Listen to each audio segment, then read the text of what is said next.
Shalom. Anda sedang bergabung di dalam podcast Awali Bersama Tuhan dari Gereja Kristen Kalam Kudus Merauke. Kami berharap podcast ini akan menjadi berkat bagi Anda dalam mengawali hari ini. Selamat mendengarkan. Tuhan Yesus memberkati.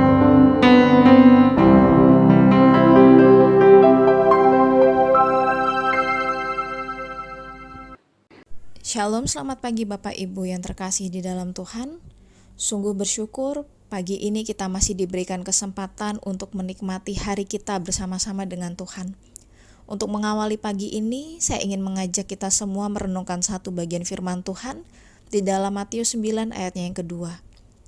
Maka dibawa oranglah kepadanya seorang lumpuh yang terbaring di tempat tidurnya.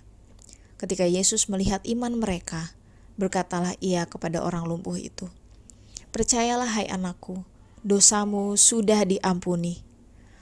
Bapak Ibu yang terkasih, jika kita membaca ayat tersebut, mungkin kita bertanya-tanya, apakah Yesus tidak mengerti kebutuhan dari si lumpuh itu?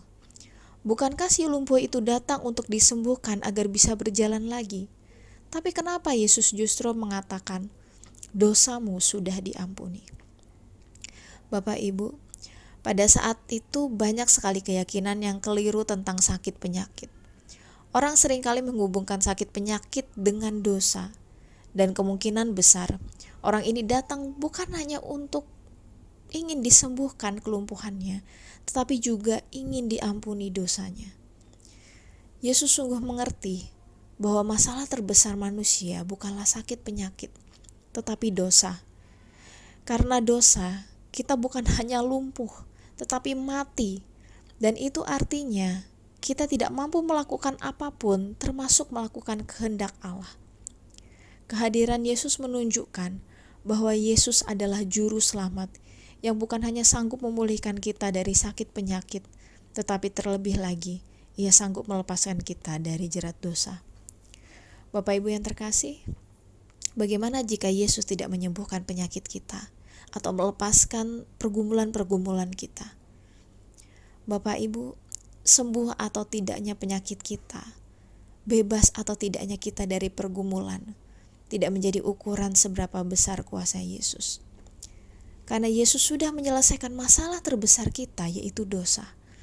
Dan oleh karena itu, kita bisa terus berpengharapan bahwa kesakitan kita, baik fisik maupun pergumulan-pergumulan yang kita hadapi, bisa menjadi cara Allah menyatakan kasih dan kuasa-Nya bagi kita. Mari Bapak Ibu, tetaplah berpegang dalam pengharapan kita di dalam Kristus, dan biarlah kita terus melihat bagaimana Yesus bekerja di dalam kehidupan kita. Mari kita berdoa. Bapa dalam kerajaan surga, sungguh bersyukur karena masalah terbesar kami yaitu dosa sudah Engkau selesaikan melalui Putra-Mu yang tunggal, Tuhan kami Yesus Kristus.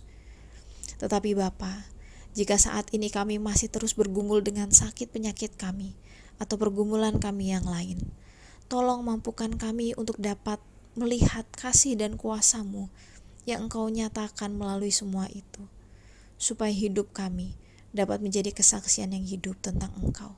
Dalam nama Yesus kami berdoa. Amin. Sekian renungan kita pagi ini. Teruslah memuridkan satu orang lagi bagi Kristus. Tuhan Yesus memberkati.